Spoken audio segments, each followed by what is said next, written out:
Hello, everyone. My name is Jared. I am the Student Data Resource Manager at the OPI. And today's webinar is covering the setup for primary or secondary users who are going to validate or certify on previous year's graduates, dropouts, or cohorts data, so that your certifiers and validators, your secondary and primary users, are ready to go to certify on the data when it comes time to do that in October.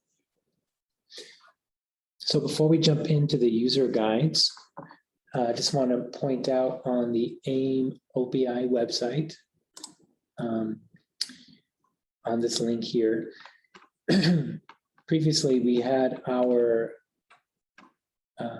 communications being sent out from the AIM unit being tracked here. So you could see a history of emails and bulletins we've sent out. But with the change of communications happening and our bulletin now being included in the OPI Compass communication, which is sent out once a month, we're going to now have a PDF linked here underneath monthly AIM bulletins. So after that OPI Compass communication is sent out, if you need to access that bulletin again or find information in there, such as these webinar links, you'll be able to find those here. Also, under the AIM webinars tab, which this webinar is being recorded, so it can be viewed at a later time. It will be posted under the top portion here under the AIM 21-22 recorded webinars. And note on the webinar schedule here, I've added the mode of instruction webinar, which is set for November 4th at 2:30 p.m. And again, the Zoom link for that webinar and all the other coming webinars for the rest of the year will be sent in our AIM monthly bulletins, which again are going to be in the OPI Compass communication, and then later you'll be able to find them linked down here. So if I look at the AIM data collection schedule, which will be updated soon to include the mode of instruction collection, but it has not yet been published. We are moving up right along into our we just did the fall assessment verification webinar, and now we're doing the previous year graduate cohort dropout validation certification process. And you can see the user guides that are relative to that collection are linked here in the collection schedule for you. But if you want to find them another way, you can under the AIM user guides tab, under user guides by collection schedule, and then go to the beginning of year section, and you'll see setup for dropout graduate cohort right here, and then the dropout graduate cohort validation certification user guides, all in this beginning of the year section. So as I mentioned a bit ago, the first thing to do before any reports can be validated or certified is to make sure that the proper people are set up inside of Infinite Campus to do those things. Typically, it is suggested that the certifier and the validator are separate people, but if your district is small and perhaps there's only one person who is going to be validating and certifying reports, that's quite possible. But if you can divvy up those duties so that there's a checks and balance system, that tends to work out better.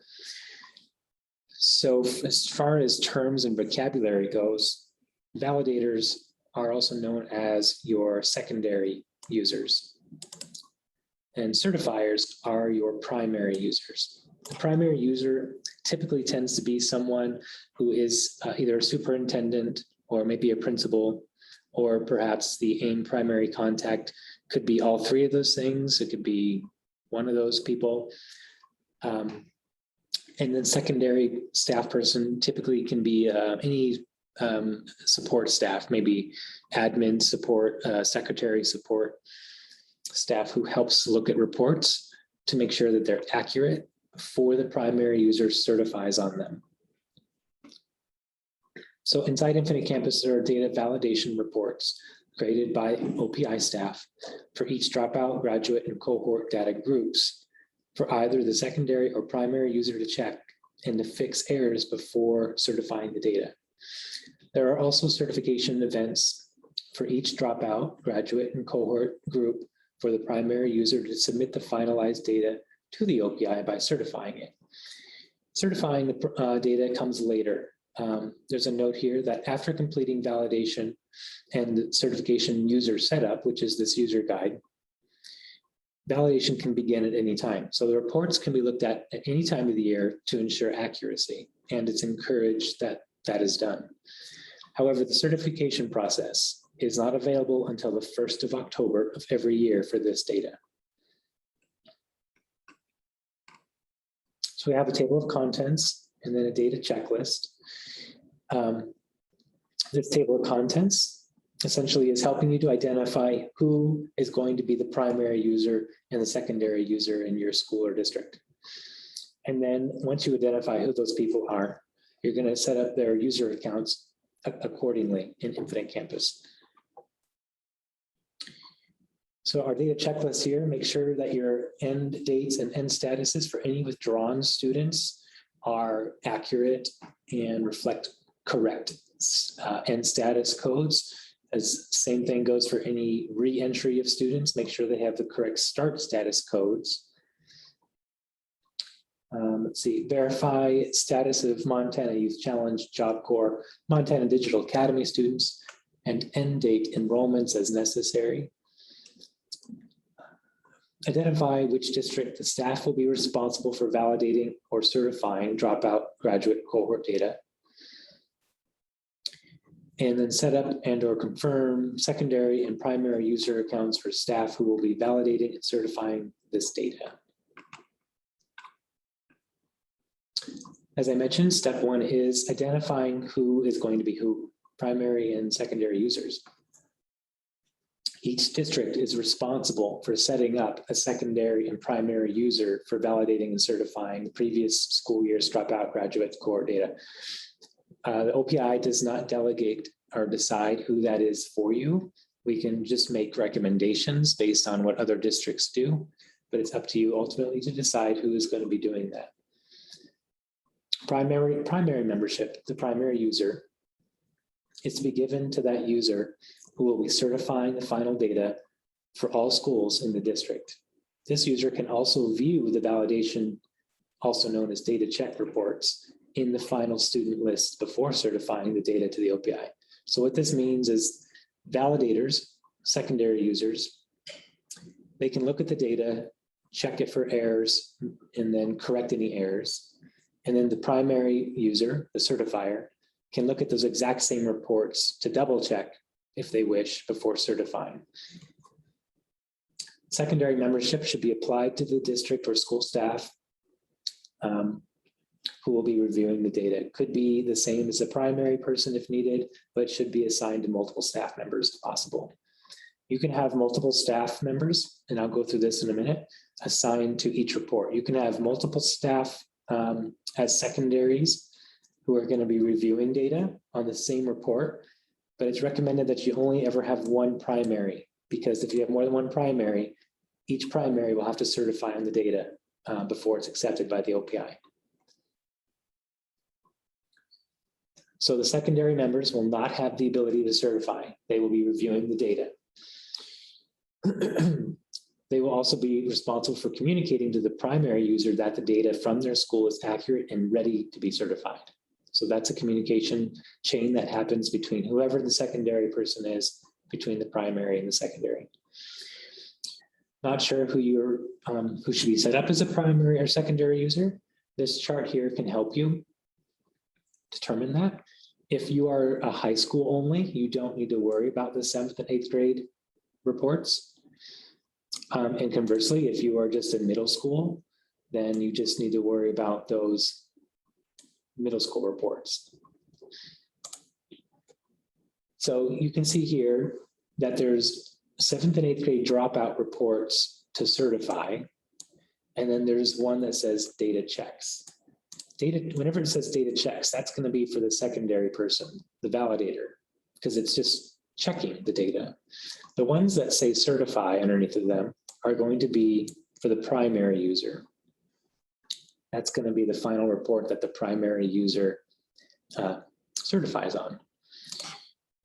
So for each of these categories, which we'll see in my test site here, is a drop down in the menu. It lists these reports, and you can assign a primary and secondary user to each of those reports. So if you have one secondary person in your entire district who's going to be looking at all those reports, then you would assign them to each report manually, one by one. Just because you assign someone to the data checks report for 9/12 dropout data doesn't mean that that person is automatically now able to look at the other reports. You have to manually assign them to each of the reports. Same thing goes for the primary user. So the primary user, as an example, it could be the AIM contact person for the district.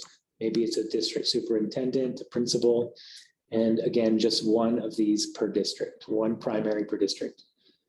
Secondary can be school staff who are familiar with that data. So maybe it's a secretary or admin staff, and so on. So once you've identified who is going to be doing these things in your district, then you want to make sure that their user accounts in campus are set up accordingly.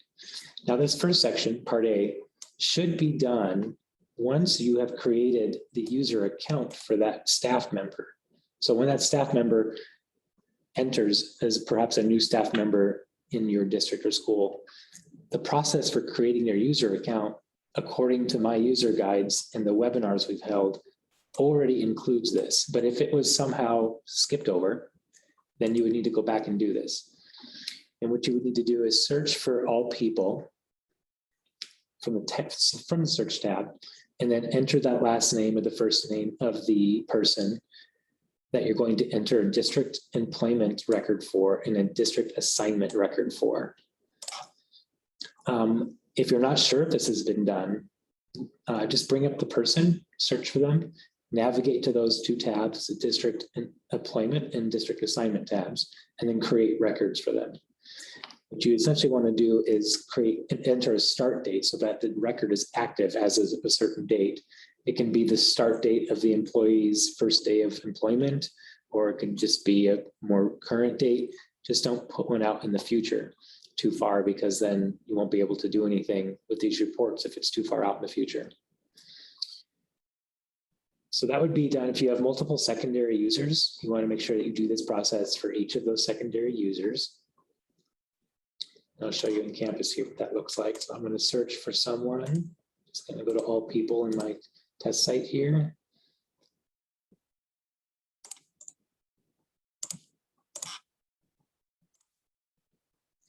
And I have my district employment and district assignment records. Now this one doesn't have one, so I would need both. The employment record start date, enter whatever that would be. Let's say they just started. And then a district assignment record. This one has one already created for Jefferson School. Now, assignment records are important because if you just have one secondary person who's going to be validating all of your reports for every school, then you would need to assign them a record to each of your schools. And by doing that, you would just click on New, scroll down here, and pick the school that you would like them to have access to for record validation. The start date, whatever that day of employment was that they started. And then you can indicate here their role. Perhaps they're a teacher or a supervisor, but then you can also give them the state assignment code.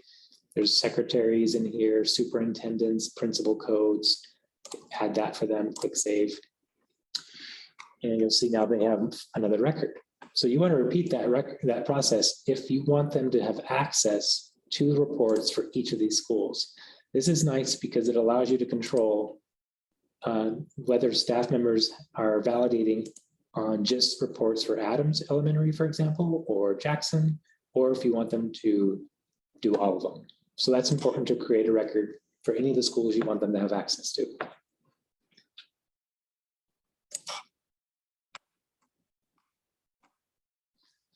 After that, you'd want to check their user group membership to make sure that they have access to data validation or certification user groups. So what you want to do is go to user, click on that person. So you have the person name and then their user account. So click on the user account name, go to user groups, and check to see that they have the data validation certification user groups. Now, if this is a secondary user who is just validating reports, they would only need the data validation user group. They would not need data certification.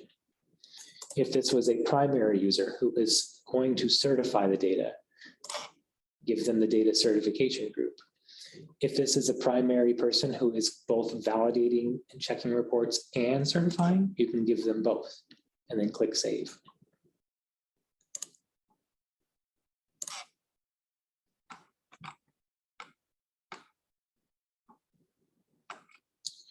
So after that, you'll want to go into the data integrity tools area in the data certification module to actually set up their membership and assign them to the reports. Because now they have the user rights to validate or check reports. Now you want to assign them to reports. So you want to go to index and data integrity tools. All these things are open, sorry. Data integrity tools. And from here, we're going to go to data certification and data and then setup. Certification, and then click setup. Now here you're going to see the drop-down menu of those reports that were listed in this user guide above. And it says in blue here, the various reports. You'll see those now in this section of the setup module. And what that's going to do is you're going to click on each of these reports. And again, if you're in high school, 9th through 12th grade, you don't need to worry about the 7th and 8th grade middle school reports. And conversely, if you're in middle school, that does not include any high school grades, and you just have 7th and 8th grade, then you would just be worried about those two reports. So let's say we're in high school, and again, data checks is for the validator, dropout. So the certify one is for the certifier. So I can click on checks, and now I can see who was already or maybe previously assigned to that report as a primary or secondary user. Let's say this primary user was the previous principal and is no longer there. Well, then you'd want to go in here and click this, uncheck this box so that they're no longer active. You don't want to delete anybody, just make them inactive or active. And then you can add a new member. So you have a new primary, let's say, and then you'd want to search their name. Now, the reason this is important to add that district assignment that I was talking about is because if you search for them and you do not see them here, it's because they do not have a district assignment record created for that school. And it will not allow you to add them to that report because they don't have access to it. They don't have permission to see it because they don't have a district assignment record. So that's why that's important to create that, because if you don't, they won't even show up in here in your search. So then select who the new primary is, and then you can check here the type, primary or secondary. Well, this, in our example, Amber is our new primary. So you can click save, and now you can see she's set as the new active primary. Same thing for a secondary person. Now the primary, you can allow them, see this is data checks. So this is usually just for the secondary users, but primaries can have access to these as well to look at the data if they want. So data checks is the report that the secondary person is more importantly tied to. So you see here, we've got a secondary person. And if that needs to change, you can inactivate them and then put a new member. And then the data certify one is where you're going to look for a primary to be tied to, which we have that same old Tom is on there. So we can keep him there if he's still there or add a new one if we want. And so on. So do that with your other ones, cohorts, certify, make sure that there is an active primary and secondary on those reports, and that they are correct and accurate. And if not, add whoever should be there and deactivate any who should not be there. So that's what this section is talking about here. So that walks you through the setup process. Now your users are set up to validate and certify data. Next comes the process of actually validating and certifying data. Now remember, this webinar is taking place in advance of when you need to do this so that you have time to prepare and set up these users. So once you've got your users set up, you can run these reports and validate it, make sure they're accurate at any time. But again, you cannot certify it until October 1st. Okay, so this user guide describes that process for you. So how to run the reports to check them, and then how to certify to the OPI. We have table of contents, 2 steps. Step 1 is for secondary users to look at that data, make sure it's accurate. Step 2 is for the primary users, how to certify on your data. Here's your repeat of the data checklist that we have for you. Again, end date and statuses for withdrawn students. Verify status of these program participants here listed. Validate the data by running those reports and checking it, fix any data issues found in the reports, and then certify the data. Step 1, secondary users, how to view and check the data. So this information may be containing personal, identifiable, confidential data, so you should use caution when you're storing or saving any copies of this data on your computer. What you want to do to begin is select the previous year from your toolbar. So I've already got that in here, the previous year we're working in. Then you want to go to the index, data integrity tools, data validation, and then definition groups. And there's a note there again for the middle schoolers, only pay attention to those 7th and 8th grade dropout reports. So data validation under data integrity tools under the index, data validation, definition groups, and we've got our same list of reports here. So I'm the validator, I'm the secondary user in this example, so I'm going to look at those reports that say checks. And what I need to do is click preview. Now, if there was actually data in here, if this wasn't a test site, it would give me a report to look at.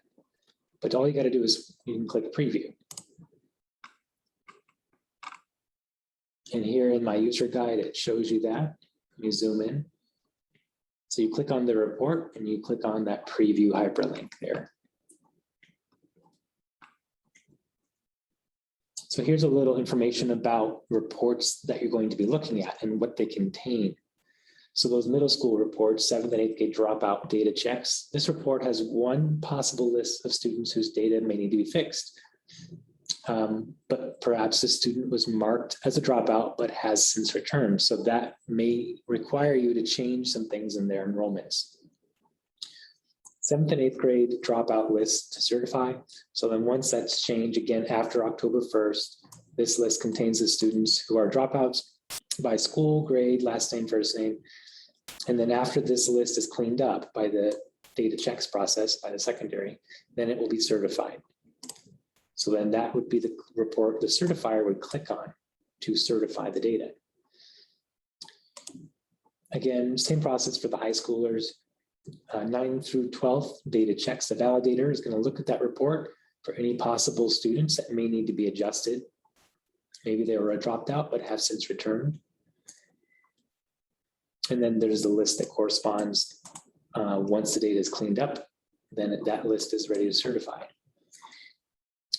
And then for graduate data checks, this report possibly has multiple lists of students who have data that might need to be looked at or fixed.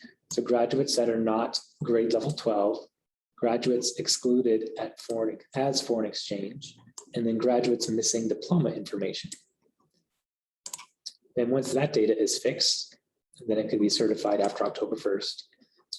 And then the cohort data checks is a report of students possibly missing that date first entered 9th grade on the graduation tab for a student.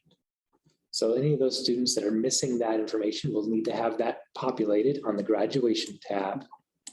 And then when that's all tidy, then that report can be certified after October 1st. So this process, again, is for the secondary users who are going to look at the data and then make any adjustments pertaining to those reports as necessary. So if I go in here, I'll show you the graduation tab for a student.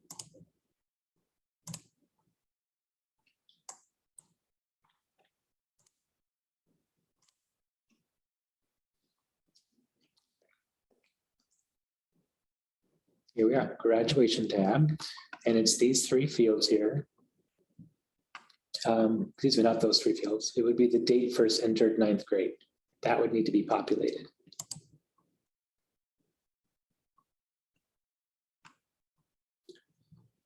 Okay, primary users. How to check and certify the Dropout graduate cohort data. So after data errors are fixed and the validator has said to you, okay, reports are good and tidy, it's accurate, you're ready to go. After, as of October 1st, then you can do it. You can certify those reports. Same thing, you're going to go to the previous year. You're going to go, instead of data validation, you're going to go to data integrity tools, data certification, and then event certification. Data integrity tools, data certification, event certification. And, excuse me, there will be a list of reports here once they are ready, and then you would click on them.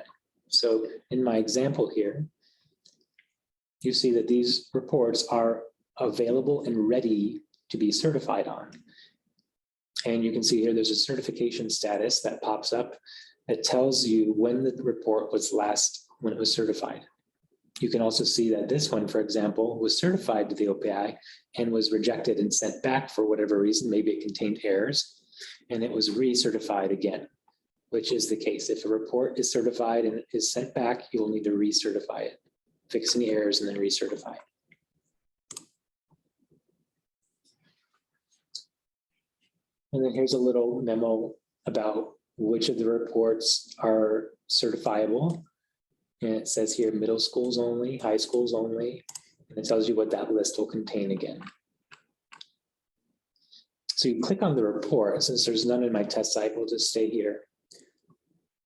So if I'm in my event certification module, I'll click on the report that I want to see. It'll give me the event detail box here in gray, and then it'll have some links in here. This first link, I can look at the report before I certify it to make sure that it looks correct. If it looks good, I can click certify and submit. If it doesn't look good, I can either fix the data, or I can go back to my secondary user and tell them that they need to fix the data. And then when it's done, they can let me know, and then I can certify and submit. This run at state link here, there's a note about that here. This will process the report and put it into a batch queue list. When complete and ready to view, it will show the student data that is stored at the state level of Infinite Campus. This should be the same list as the report showing the student data that is stored in your district's local system, your Infinite Campus system. If the lists are not the same, then contact us. So that's just another verification to make sure that what you sent to us matches what you have in your own system. Once the data has been reviewed and is confirmed complete and accurate, under the status section of the screen, right here, certify and submit status section, a message will appear that your information has been submitted once you click that button. Note the OPI will check all certified reports for incomplete or inaccurate data and will uncertify the report if any are found. The district will then need to make the necessary changes and then recertify the report to the state. There is no automatic recertification. So when you fix the errors, you have to come back to this process and recertify it. Again, just to reiterate, validation can occur at any time of the year. You have to wait to certify, though, until October 1st. Are there any questions? Or Gail and Andy from the OPI are here. They mentioned they wanted to mention a few things or add some things, so we have time for that. Feel free to jump in, Gail or Andy, to do that.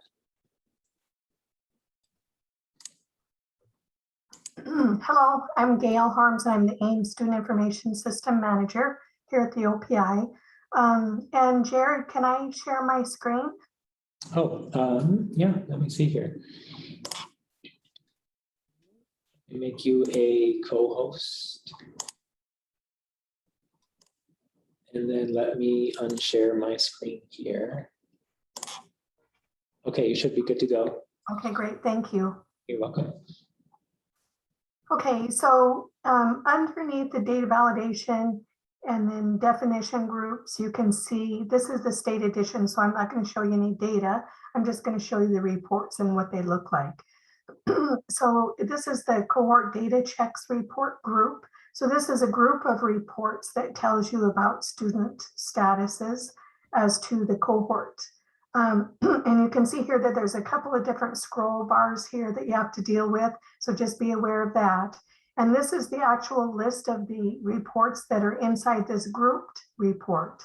So it shows you such things as what Jared has gone over already, but I kind of wanted to show you what it looks like in here. So this is the cohort missing district date, first entered ninth grade. So if you have any students in there that are missing that first entered ninth grade date, this report will contain a list of those students. It'll also show you the cohort dropout count, a count of how many dropouts you have according to your cohort transferred out count of students that have transferred out, and cohort students that are still enrolled, the count of those students, and then the count of on-time graduate students, and the count of, or the list of on-time graduate students, and then we go into the lists. So here we have a dropout list, transferred out list, still enrolled list. So this one report will contain all that output, and you can just click on the preview button up here and it'll give you the output for each of those reports. There's also, here's one called 7-8 dropout data checks. This gives you just the 3 reports, the list and count of dropouts, and then if there's any dropouts that have re-enrolled, which means that what happens is if they dropped out last year, notice here that I'm in the 2021 school year, and that's where you would always run these reports. If they dropped out last year, they're allowed to return by the count date of this year, or by October 1st of this year. And if they return anywhere in the state by October 1st of this year, then they're allowed to not be a dropout anymore for your school from last year.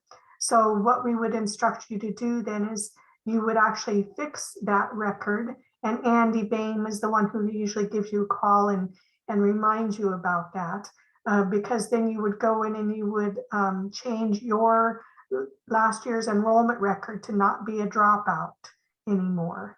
So anyway, that's what that looks like. And then there's some graduate data checks here.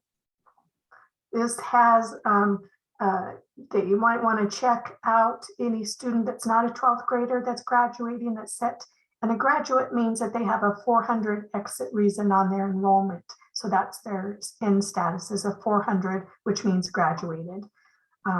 So you might want to check those out if they're not grade 12. Sometimes we do have some students that are grade 11 that graduate early. So you could just want to check that out. And then if there's any graduates that are foreign exchange, you will know then that those are actually excluded from the graduate list because they are foreign exchange. And then, so you want to check that out, because if they're not really foreign exchange, then you want to get that fixed so that they do get included as a graduate. And then graduate missing diploma information, that's on that graduation tab that Jared referred to. And then the graduate count and the graduate list. So that would be those helpful reports there. Let me see. So I kind of went through some of those. And what I also wanted to show you here is this is our test site. So this is fake data here. So when I look at a student's graduation record or tab here, we can see here at the district level that we have a state graduation record and then we have a district graduation record. And what happens is if the student comes into a different school than yours, or into a different district than yours as a ninth grader, what happens is that comes up to the state, and this record gets created as to their first time in ninth grade date. So whenever the student first hits ninth grade, that date comes up to the state, and then it also sets the cohort year, and it tells us what district it came from, and so on. And so down here, you can see that that's where this information is here at the district level. You'll see that the date first entered ninth grade for this student is 8/21 of 19, and that automatically set this NCLB and federal reassigned cohort year. For that federal reassigned cohort year, let me show you here inside the AIM data dictionary what that means. So this is on our AIM website. Underneath, there's blocks on our AIM website. Well, I'll just show you here. Underneath AIM data dictionary on our AIM website, you go here, and then you go here. And then what I did is I looked for federal reassigned cohort year, and to look up the definition, because I was even wondering exactly what to say. So anyway, it talks about this field will contain a reassigned cohort end year value for students who have an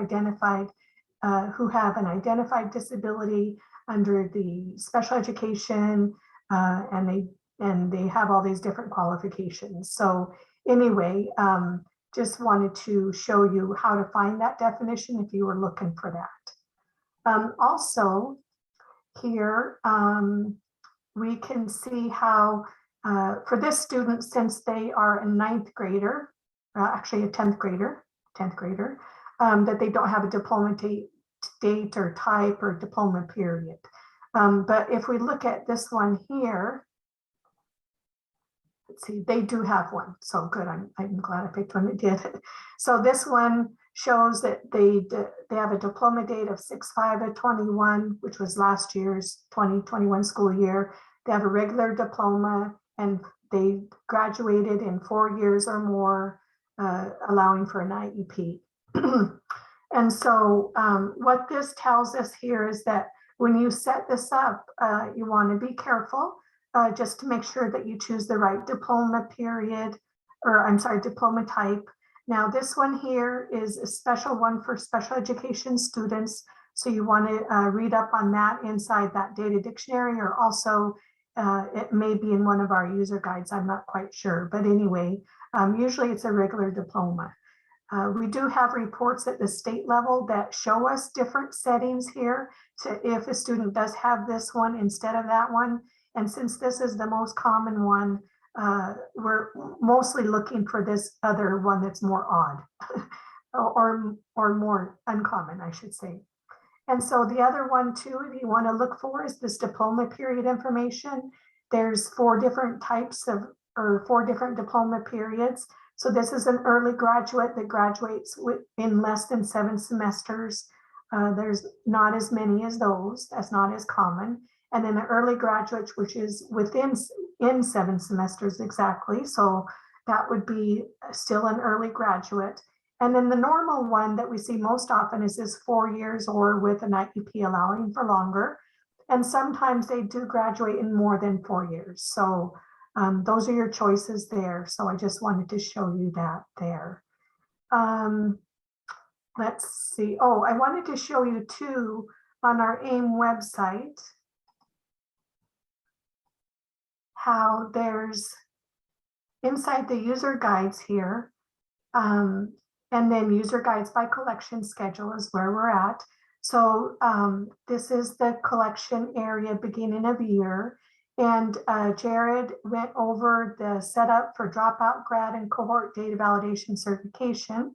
And then he also went over this one here on validation and certification, on looking at the data and certifying it. The other ones I wanted to show you here is a high school completer dropout data collection handbook that has everything that you'd ever wanted to know and then some about cohorts, dropouts, graduates, that kind of thing. I think it's 13 pages long.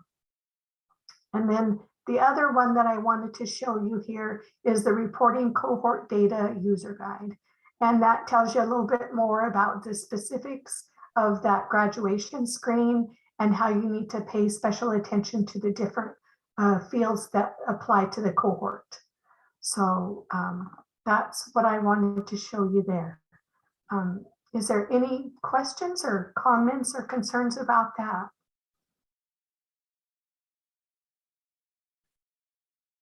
Okay, Andy, did you have anything else you wanted to add, or do you think we pretty much covered it?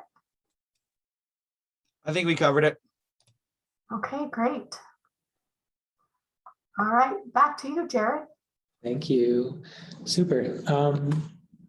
Yeah, unless there's any other questions or comments, we can go ahead and wrap up, and then I will convert this file so that it is ready to go tomorrow. I should be able to upload it tomorrow to our website, so it can be viewed then.